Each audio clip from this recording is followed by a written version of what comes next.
Way to answer the question is the world that leaders have today, which is a world of fast volatility, uncertainty.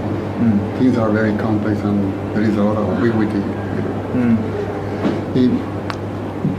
Most people in the top level, they are managing by the external phenomena, right? And they don't have the time really to pause. Right. To pause, right? And what mindfulness brings to them is a quality of the mind that allow them to pause and consider what are the possibilities and the options that they have in that world which is so fast. It is a skill. It's a skill that needs to be developed. It's not something that you just can buy.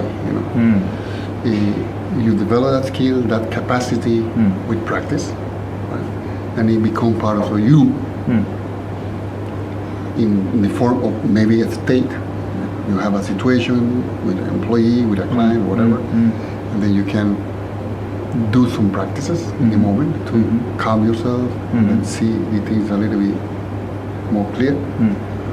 Or you can decide also to practice as a way of life, and that can become a trait in your life. So you will be a more mindful person.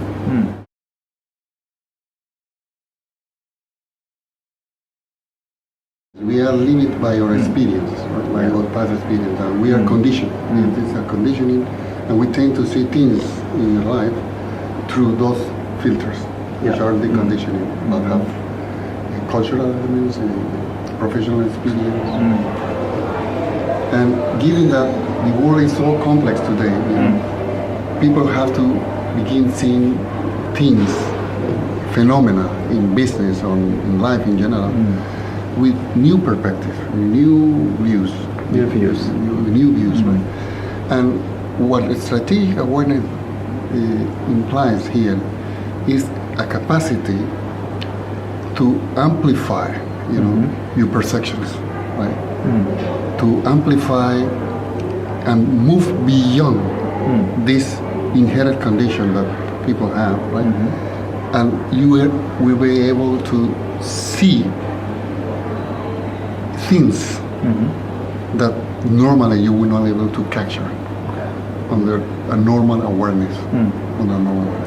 You can think also strategic awareness of a way of creating, of creativity aspects of the awareness, right? Because you're seeing new things, you're seeing new aspects, new possibilities, new options, right? And you also are refining also your memories, right? Because you are essentially in looking strategically at phenomena, you always look back to past experiences, right? And with this awareness, you kind of know what are the experiences that are relevant to the situation you have at the moment, right? And that, your capacity to predict and the prospective capacity that every CEO or every individual at high level of the organization would like to have, right? The ability to predict where the company will go, where this product will go, what will happen with this service. They get refined, and the probability of successes will be increased. Okay.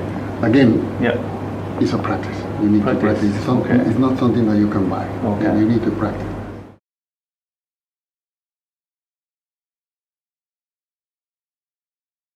Obviously, one of the realization out of this process of learning about this is the fact that you can see complexity at ease, right, as a reality of life, right? And you can see essentially also that the phenomena that we have is increasingly full of data. It's a data-driven. A data-driven phenomena, right?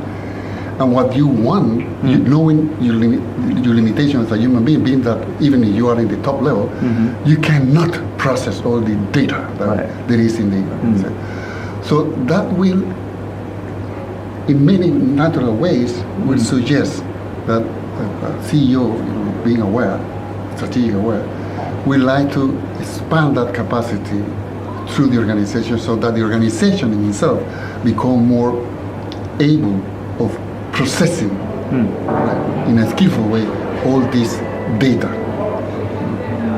around the organization. Right? And with that, the probability of success could increase because you are able to respond to any disruptive movement in the market. You're able even to predict what could be the disruptive movement in the marketplace where you are. And that, I think, is a capacity that can be very useful in today's environment.